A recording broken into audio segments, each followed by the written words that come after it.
the way you compare yourself to other artists is downright unhealthy. And before you click off, I was there too.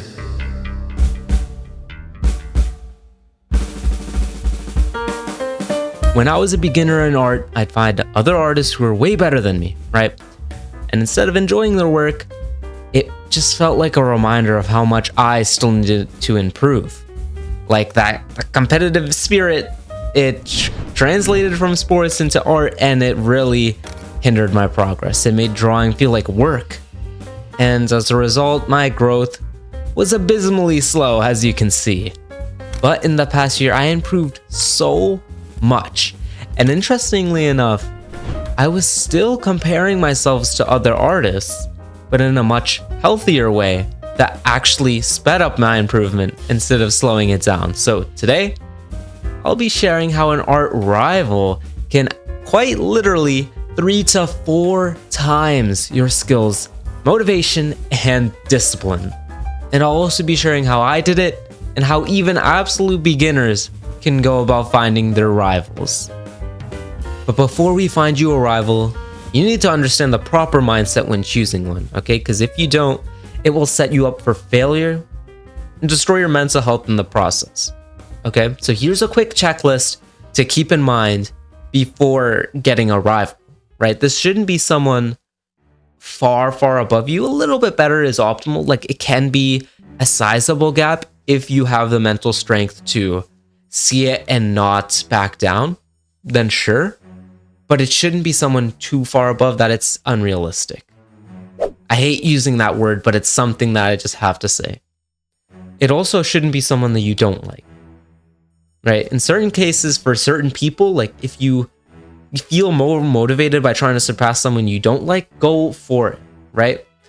But what I found for me is that when I respect someone who's above my level, I'm not looking at their art with malice. I'm looking at it with respect. Like, what can I learn from this? What can I take away? What are they doing so well that I can do myself? The next thing is you shouldn't overestimate your skill level. I know at the lower levels, people, especially people newer to art that don't really know everything yet, they think they're really, really good at art. And that might be you as well. But if you're watching a video like this, you probably are a lot more humble. Because when you overestimate your skill level, you choose someone way above you, and then you can't surpass them, and you're like, okay, well, they're just lucky. They had genetics, like they had the art genetics. I didn't.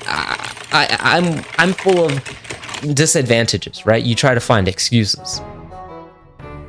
And the last thing, this is the most important, go at surpassing them with a learner's mindset, right? Take their pieces impartially. Don't think, oh my God, this is my favorite artist, so they're way better than me and I can never surpass them. But also don't think, oh, this guy's trash, I could easily do that, right? When you just take things impartially, you can be like, okay, you know what? This person does this really well. This person does the line art really well. Let's try to get at least to half that level today. And then the next time, okay, let's try to surpass them today. And if you couldn't, okay, why didn't I? And with that out of the way, we can now get into the video knowing how to properly apply what I'm going to tell you. Okay, so listen up.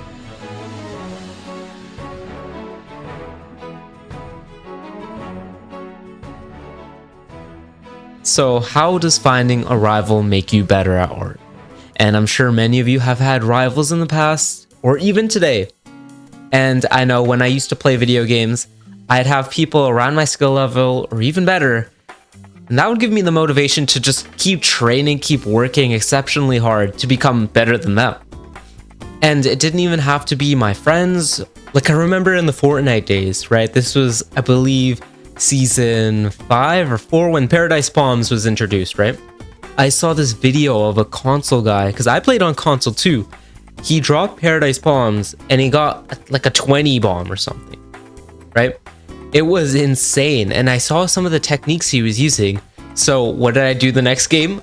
I literally dropped Paradise Palms and I tried to get a 20 bomb, like the same exact way. And I failed a lot of the times, but sometimes I'd win the game and get, 13 kills, 15 kills, 17, 19.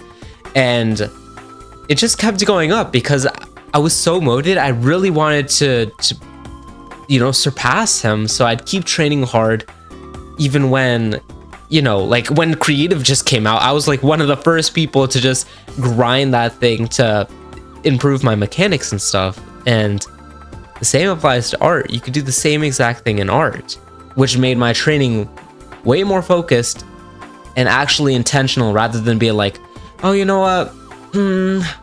I'm feeling like maybe I should practice drawing boxes. Yeah. Wait, no, maybe I should do anatomy.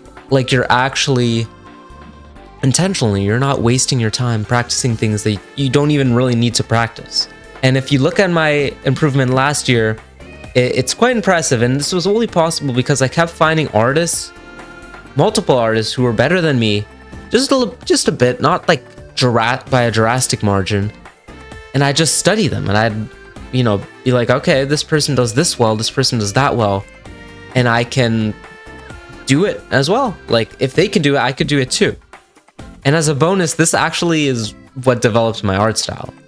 Now, it's not fully unique and it's not fully recognizable, but it's getting there. It's getting there. It's better than what I was before. And that's because everyone who I studied, I took just one of their techniques, their like signature move, and I'd add it to mine. And I'd be like, okay, when I use it, I like this part of it, but I don't like that part. I like how they use the lines here, but I want to go a little bit like painterly in some effect areas and things like that, right? Because these people did the hard work for you by learning these skills. Now all you have to do is just study them and apply them to your art. Now the big question: how do you actually go about finding a rival, right? Like, if you're an absolute beginner, what are you supposed to do? So there are a couple methods. I'll share what worked for me, and then I'll give some alternatives in case it's not applicable to you, right? So when I was a beginner, I'd watch the art tip videos that you probably have watched as well, and I tried making the creators of these videos my rivals. And this worked for about an hour before I realized just how large the gap was between me and them. The skill gap was so big that instead of feeling motivated, I'd feel more hesitant to work, because I'm like, okay, well, I know my next piece isn't going to be as good as theirs, so why should I try? And it's hard trying to find a rival online because everyone is so good that it makes it difficult. But the people in real life usually aren't as good, especially if you're still young and in school. And if you're taking art class, well, there you go. You can easily see who's better than you, and boom, you have your rival. But let's say, like myself, also, by the way, you don't have to announce like, hey, you're my rival. Like, this isn't some anime type chapter, okay? But let's say, like myself, you didn't take an art class, or you don't have one right now, right? So the best bet, this is what I did.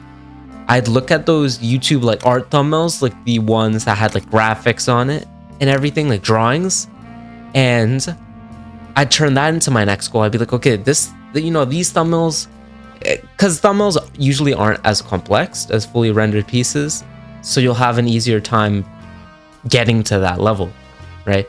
You can look at one and be like, okay, you know what? That's too high of a skill level. Let me try to find another one, either on Pinterest, YouTube. Like, I just did YouTube. I'm going to be honest. I just tried to find it on YouTube, wherever I could find graphic thumbnails.